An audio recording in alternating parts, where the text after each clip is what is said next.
Hi, my name is Mirte Postema. I'm a program manager at the Seattle International Foundation, and we champion good governance and equity throughout Central America by promoting the rule of law and a robust civil society.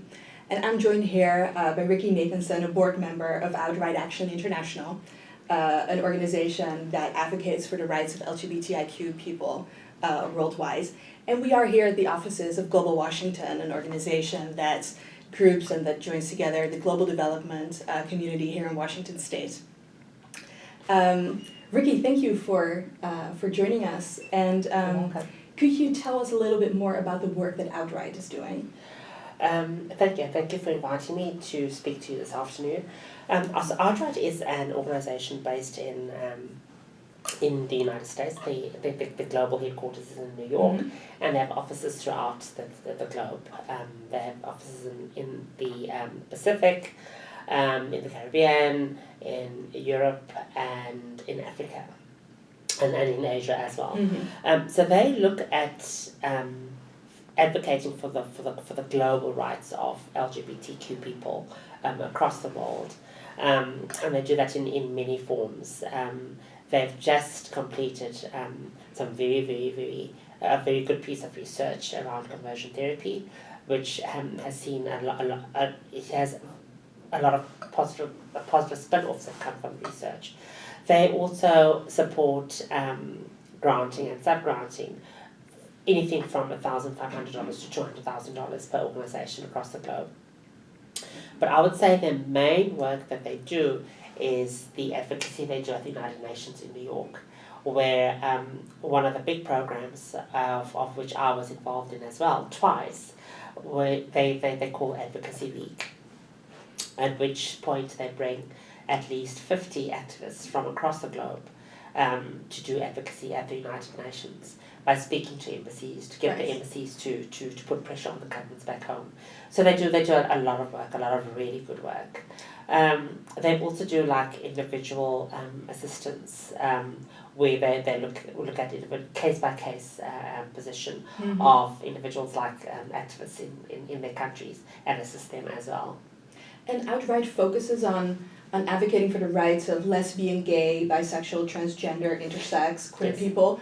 Why is it so important to have an organization that focuses specifically on the rights? I would say that a lot of the other organisations focus on mainly the health aspect. They're looking at the public health aspect. There's a big drive, especially from people like the Global Fund and PEPFAR, to look at the HIV scourge as it affects the LGBT community. That in itself is good, but I personally have my reservations around pushing funding for LGBTQ people from an HIV lens solely, because then it tends to paint the picture to the outside world that we are firstly the drivers of the epidemic, because we are othered by making sure that they need to be specifically highlighted in these national programs that are implemented by the national aid councils. But with OutRight, they tend to work on the rights of the individuals, because that's where the fundamental problems actually emanate from. So by the rights of individuals not being observed or their rights being violated, brings upon things like HIV and all these other things. So the root cause of the problems that we face as the LGBTQ community globally is the fact that our rights are not being observed by governments. So that's a very, very important aspect of the work that OutRight does. And Rikki, you're a pretty impressive activist in your own right. Could you tell us how your personal experience has informed your activism? Yeah, so I'm a transgender woman, and I really was propelled into activism in 2015, after I was arrested, unlawfully arrested in my country, in my home country of Zimbabwe. Could you tell us what does it mean to be a transgender woman? So as a transgender, well, being anyone who is transgender is somebody who crosses the gender line. Trans being the Latin word for cross. So somebody who is whose lived experience does not correspond with the body with which they were born. So you'd find, being a transgender woman, I was assigned male at birth due to my sex characteristics, but chromosomally, emotionally, I am actually a woman, so I'm a transgender woman. So So in 2014, I was arrested back in Zimbabwe for using the female restroom, and for the sole reason that I appeared as actually I'm appearing now on this video. So it was a horrific ordeal. I was arrested by 6 police officers in full riot regalia, complete with rifles. I was locked up for 3 days and 2 nights. I was stripped naked in front of 5 police officers at gunpoint. I was ill-treated grossly when I was in prison. And with that, I was now really angry because I went to court and I was acquitted, so I decided now I need to make a stand, and I decided to fight the government. And with that, I realized that there was a need in the country of Zimbabwe, basically as Southern Africa as a whole, for transgender people to become visible, right, and for their rights to be observed. Then I started Trans Research Education, Advocacy and Training, the acronym is TREAT, in Zimbabwe in 2015. That was about 6 months after I'd been arrested in 2014. And then from there it grew. We started with no funding. By the time I left Zimbabwe in 2018, November 2018, the budget of TREAT's budget was just under $1 million. So it had grown. Wow. And in that 5 years that I was heading TREAT, I was instrumental in the formation of the Southern Africa Trans Forum, which is a regional trans movement of Southern Africa. And there too, by the time I left, we had sufficient funding to get the movement going, and it's grown. It's gone from strength to strength since then. So I also am involved with. I'm on the board of GATE. And we were instrumental in getting the ICD-10 to be amended to ICD-11, the section on transgender, for it to be moved from being recognized as being a mental disorder. It is now a sexual disorder or something. So it's depathologized. Right. It's depathologized.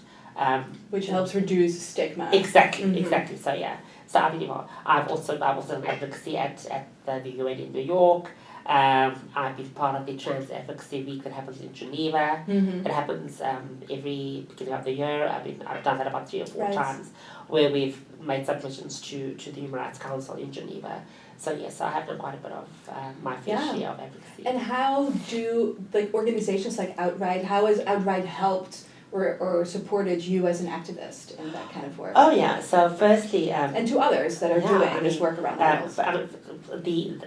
I'd say the most impactful thing that they've done is the Advocacy Week.